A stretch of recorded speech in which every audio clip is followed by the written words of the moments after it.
All right, so we can actually divide stream ciphers into two classes: synchronous stream ciphers and asynchronous stream ciphers. But we also call them self-synchronizing stream ciphers, which is more explanatory. Actually, it's actually tells you that these stream ciphers can provide synchronization by themselves. Okay, and I will explain what the synchronization is in this case. So let's start with synchronous stream ciphers. The types of stream ciphers we have considered so far belong to the class of synchronous stream ciphers. So I gave you a basic definition of A51 and so on. That was a synchronous stream cipher. To use these ciphers, the sender and the receiver must be synchronized. This means that they must set the state at the same position.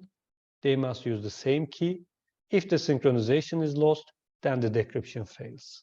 So this is what happens when you call somebody and you cannot hear what they're saying because your synchronization is lost. Okay. Now the question is, how can you resynchronize? Okay. This is what we are trying to solve in this scenario. Because as you can see at the stream ciphers, we produce the key stream depending on the internal state at the position t. So if your synchronization is lost, maybe you are at time t and they are at time t plus 2. So this is why the decryption fails. So normally your phone would give you very strange noises, but they understand that this decryption fails. So instead they give you silence. Okay. So synchronization can be lost to the device failures if your device is old and so on or broken somehow. You can also lose the synchronization due to problems in the communication channel. This happens sometimes when you're living in a building like this, because there are too many metal in the building. So at the ground floor, most probably you cannot receive phone calls. And also depending on the geographical position, maybe at one side of a mountain, maybe there may not be a base station, but on the other side you can have the connection. Also, there might be active adversaries, because if they have power on the communication channel, they may insert or delay some ciphertext digits to cause synchronization lost. And jammers actually work something like this. Okay. So how can you restore the synchronization? To restore decryption, additional measures must be employed. For instance, reinitialization. In our scenario, this means that when you call somebody and you cannot hear them, just turn it off and recall, right? There's no other thing you can do either. Or the system or the mobile phone or the protocols can place special markers at regular intervals. So even if the synchronization fails, at these intervals, you can resynchronize. Of course, in some very easy cases, like if you lose one bit or something, trying all possible key streams and so on can help you. But if you lose a lot of bits, then this kind of an exhaustive search will take a lot of time, which will not work. So easiest solution is that turn off the phone and call them again, right? So let's focus on active adversary.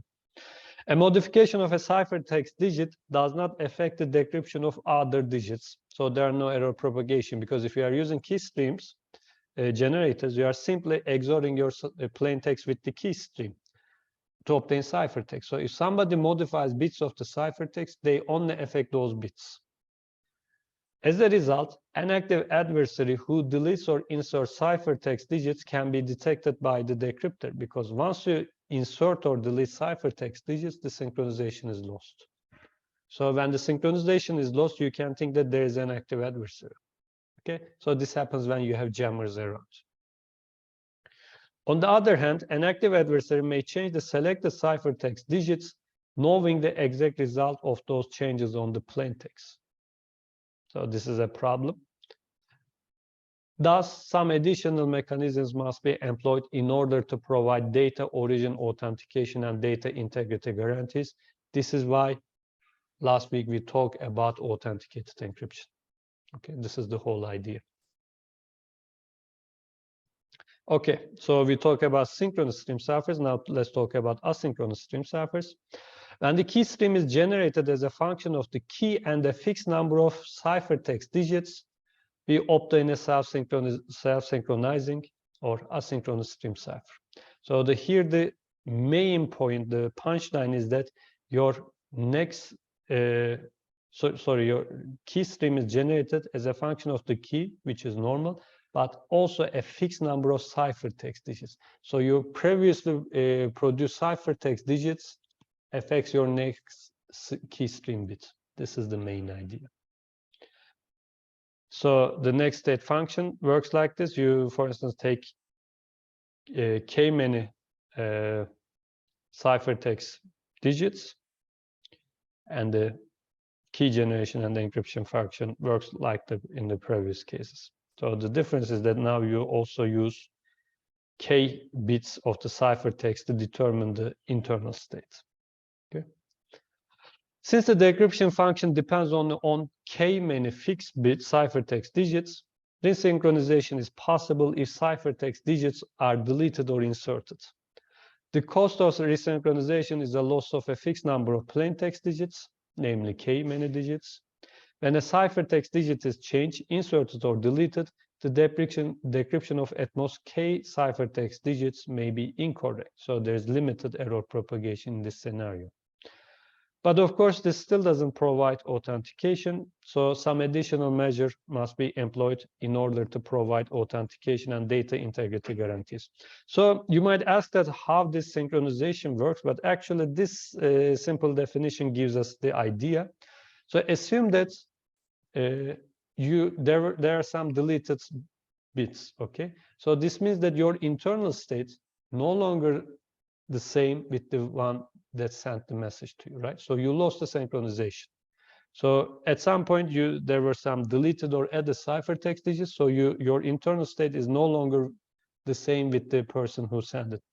But if you start receiving k many correct ciphertext digits, since you are going to use them for your internal state will start to act normal after that point. Okay, so this is the main idea. So internal state now depends on the ciphertext digits. Previous ciphertext digits, actually. Okay. So you might say that, okay, asynchronous stream ciphers provide the ability of having, self-synchronization. So why don't I use it all the time? Why do I have a synchronous version? So there are some, of course, as it is the case for almost every scenario. It has some advantages, but it also has some disadvantages. Okay, so let's look at the differences between them. If you look at asynchronous stream ciphers, each plaintext digit has an effect on all the remaining ciphertext digits in an asynchronous stream cipher. Because plaintext digits determine the ciphertext digits determine the internal state, so they affect everything you produce in the key stream. This implies that the ciphertext does not inherit the statistical properties of the plaintext. As a consequence, asynchronous stream ciphers may be more resistant against attacks based on plaintext redundancy. So this is the good thing. Due to self-synchronization and limited error propagation properties, detection of an active adversary is more difficult than for synchronous stream ciphers. Because you lose connection at some point, but you resynchronize, so maybe you lost the synchronization due to an active adversary, but since your connection is back to normal now, you might think that there are no adversary at all. This is what the sentence is trying to tell you. The input of the generator uses the ciphertext. Thus, the adversary has a partial knowledge about the variables being used.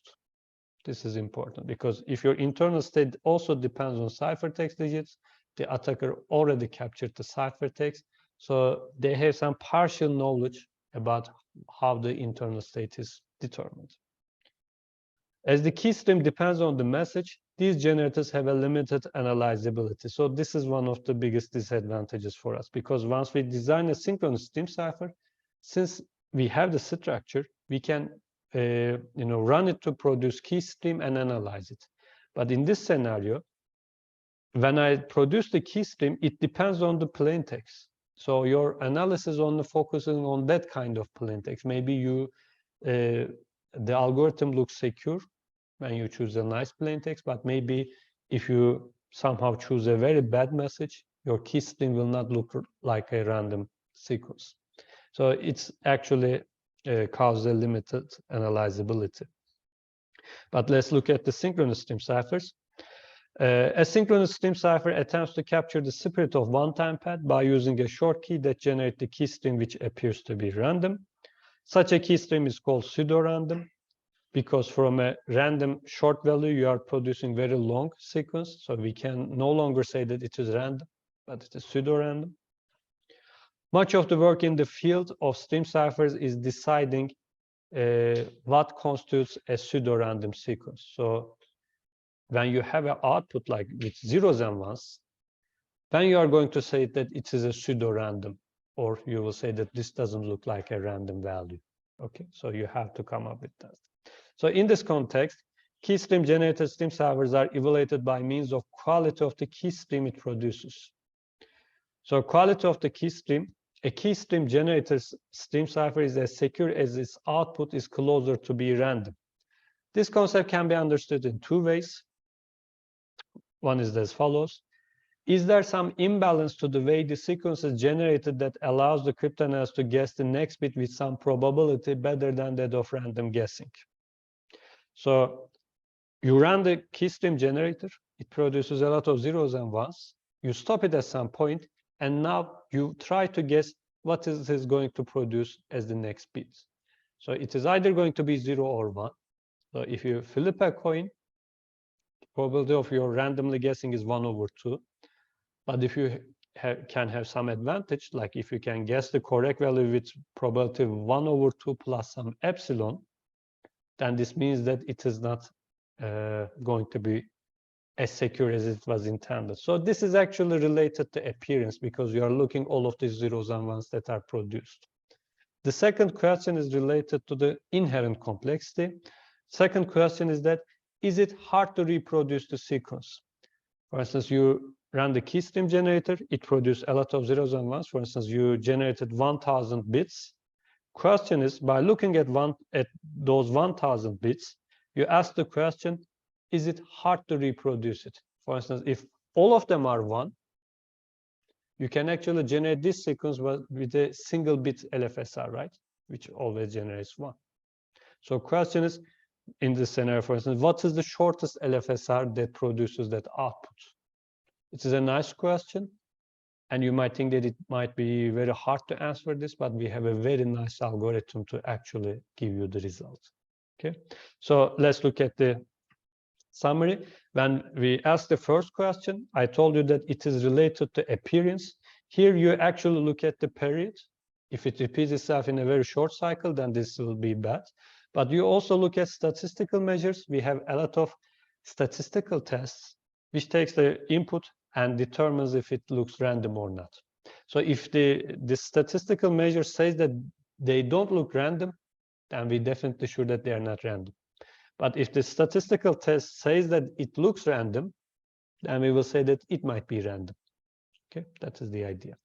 But for the measures of complexity, we have algorithms like linear complexity, max order complexity, Lamp-Z complexity. For instance, in this linear complexity, the question was like that. For instance, you produced 1,000 bits. What is the shortest LFSR that can produce that 1,000 bits? A very nice question. And we have a Berlekamp-Masse algorithm that solves this problem and tells you the shortest LFSR. Okay. Since we are talking about LFSR, that is linear complexity. But instead of LFSRs, if you talk about nonlinear feedback shift registers, then you will be talking about max order complexity and so on. And also you might ask, what is the difference between a linear and nonlinear feedback shift register? Recall the LFSRs I showed you. We had tap points and we were XORing values. We never multiplied them, right? We were simply performing XOR operation. If you multiply those bits and XOR them and so on, then it will be nonlinear. Okay. So let's look at some of the names of the algorithms. In the past, stream ciphers were really fast compared to block ciphers. but generally was faster than block ciphers until lightweight designs came off. Currently, lightweight block ciphers are really fast, so most of the time we use block ciphers. If you look at all of these stream ciphers, as you can see, they are used in communication. A51, RC4, E0, all of them are, I'm not sure with the E0, but yeah, it is also a stream cipher. Yeah, so these are stream ciphers, but RC4 and A51 are broken. So instead, in this case of web, now our routers have WPA or WPA2. There you use AES. So we replaced it with a block cipher. In this scenario, we have A53, which is actually a block cipher called Kasumi. Okay, so as you can see, block ciphers became fast, and also hardware became more capable. So we replaced all of these algorithms with block ciphers instead of E0, I guess. So as you can understand now, we have a huge knowledge about block ciphers due to DES and its analysis, due to AES and so on. But for the case of stream ciphers, the crypto community were not that good. Okay, so in order to enrich our knowledge, actually academicians held a competition called eStream competition. It started in 2004, had 34 candidate algorithms, and 7 of them are included in the final portfolio in 2008. Okay, so you can go to the competition webpage or documents. You will see that out of these 7 finalists, 3 of them were suggested for hardware, grain version 1. This grain actually modified a lot. Currently, I think there's version 2, if I'm not mistaken. Mickey 2.0, Trivium are suggested for hardware. For the software, we had 4 algorithms: HC128, Rabbit, Salsa 20-12, Sosemanuk. Trivium became ISO standard in 2012, and Cha-Cha, which is a modification of Salsa, was included in TLS 1.3. So as you can see, after this competition, even in the final portfolio, they said that, okay, these are the finalists, final portfolio, but we still need some time to analyze them. So even in the competition, at the final document, they suggested that these algorithms shouldn't be standardized instantly. They said that we should still analyze them for some time, and then we should decide if they are good to be included in this standards. As you can see, Trivium is included in the standards in 2012, where the competition ended in 2008. Trivium is actually a good algorithm. We will see the picture of it in our last slide. But the problem with this is that it only supports 80-bit secret key, which is no longer secure today in 2022. Okay, so let's look at the names of the stream cipher standards. So there are ISO standards. As you can see, this is first announced in 2011. This standard describes both pseudo-random number generators for producing key stream and output functions to combine a key stream with a plain text. So output functions are just binary additive output function, which is simply XOR, or this multi S01 output function. But for the dedicated key stream generators, we have these following 5 stream ciphers: Mugi, Snow 2.0, Rabbit, Decim, and K-cipher. They are not that popular. You are hearing this name for the first time. So even if there are standards, most people prefer advanced encryption standards instead of these algorithms. I checked just last night. This standard was last reviewed and confirmed in 2022. Therefore, this version remains current. Okay, so nothing changed since 2011. So all of these algorithms stays as the ISO standard.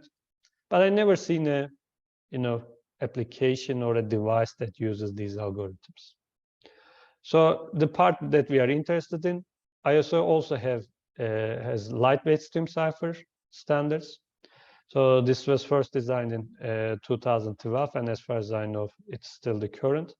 So it specifies 2 dedicated key stream generators for lightweight stream ciphers. First one is an Okoro. The other one is Trivium. The problem is that both of them supports 80-bit key sizes, which are no longer secure, but Enokoro also supports 128 bits.